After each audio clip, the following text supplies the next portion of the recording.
S S ಟಿವಿಯಲ್ಲಿ ಜಾಹೀರಾತು ನೀಡಲು ಈ ನಂಬರಿಗೆ ಸಂಪರ್ಕಿಸಿ. ಎಲ್ಲರಿಗೂ ನಮಸ್ಕಾರ. ಈಗ ಕಾಂತಾರ ಸಿನಿಮಾ ಎಲ್ಲರೂ ಕೂಡ ಅದನ್ನ ವೀಕ್ಷಣೆ ಮಾಡ್ತಿದ್ದೀರಾ.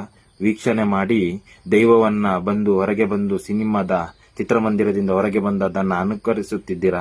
ಅದನ್ನ ದಯಮಾಡಿ ಮಾಡಬೇಡಿ. ಯಾಕೆಂದರೆ ನಾವು ತುಳುವರಾಗಿ ನಾವೊಂದು ವಿನಂತಿಸ್ತೇವೆ.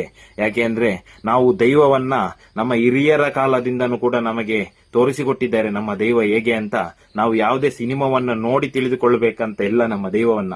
ಯಾಕೆಂದ್ರೆ ನಾವು ನಮ್ಮ ದೈವವನ್ನ ಭಕ್ತಿಯಿಂದ ನಾವು ನಂಬಿರ್ತಕ್ಕಂಥವರು. ನಾವು ದೈವಾರಾಧನೆ ನಿಷ್ಠೆಯಿಂದ ಮಾಡಿಕೊಂಡು ಬಂದಂತಹ ಅವರು. ನಾವು ಇದನ್ನೆಲ್ಲ ನೋಡುವಾಗ ನಮ್ಗೆ ತುಂಬಾ ಅಂದ್ರೆ ತುಂಬಾ ಬೇಸರ ಆಗ್ತುಂಟು. ದಯಮಾಡಿ ಈ ಚಿತ್ರೀಕರಣ ಆಗಿದೆ. ಚಿತ್ರಣ ಕೂಡ ನಮ್ಮ ಚಿತ್ರಮಂದಿರದಲ್ಲಿ ಬಿಡುಗಡೆಯಾಗಿ ಪ್ರದರ್ಶನ ಕಾಣ್ತಿದೆ. ನಾವೇಳುದು ನಾವಂತೂ ಇದನ್ನ ಸಿನಿಮಾವನ್ನು ನೋಡುವುದಿಲ್ಲ.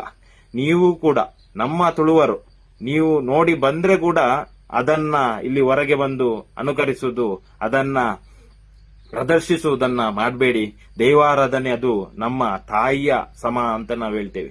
ನಮ್ಮ ತಾಯಿಯಾಗಿ ಹಾಗೆ ಅದನ್ನ ನಾವು ಬೀದಿಯಲ್ಲಿ ನಾವು ನೋಡುವಾಗ ನಮ್ಗೆ ಮನಸ್ಸಿಗೆ ತುಂಬಾ ಅಂದ್ರೆ ತುಂಬಾ ಘಾಸಿ ಆಗ್ತುಂಟು. ದಯಮಾಡಿ ನಾನೊಂದು ಹೇಳ್ತೇನೆ, ನೀವು ಸಿನಿಮಾವನ್ನ ನೋಡಿ, ಆದ್ರೆ ನಮ್ಮ ದೈವವನ್ನ ನೀವು ಎಲ್ಲಿಯೂ ಕೂಡ ಅಂಗಣಗಳಲ್ಲಿ ಅನುಕರಿಸಬೇಡಿ. ಯಾಕೆಂದ್ರೆ ನಮ್ಮ ದೈವಕ್ಕೆ ಅದರದೇ ಆದ 16 ಕಟ್ಟುಕಟ್ಲೆಗಳಂತ ಉಂಟು. ಅದೆಲ್ಲ ಉಂಟು. ಅದರ ಲೆಕ್ಕಾಚಾರದಲ್ಲೇ ದೈವಾರಾಧನೆ ಆಗುವುದು.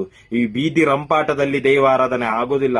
ದಯಮಾಡಿ ನಾನು ನನ್ನ ಮನಸ್ಸಿನಿಂದ ಕೇಳ್ಕೊಳ್ತಿದ್ದೇನೆ, ಈ ದೈವಾರಾಧನೆಯನ್ನ ಬೇರೆ ತರಹದಲ್ಲಿ ಒಂದು ಅಪಪ್ರಚಾರವನ್ನ ಮಾಡಿ ದೈವನ ಅನುಕರಿಸುವುದು, ದೈವದ ವೇಷ ತೊಡುವುದನ್ನ ಯಾರು ಕೂಡ ಮಾಡಬಾರ್ದಂತ ನಾನು ಕೇಳ್ಕೊಳ್ತಿದ್ದೇನೆ.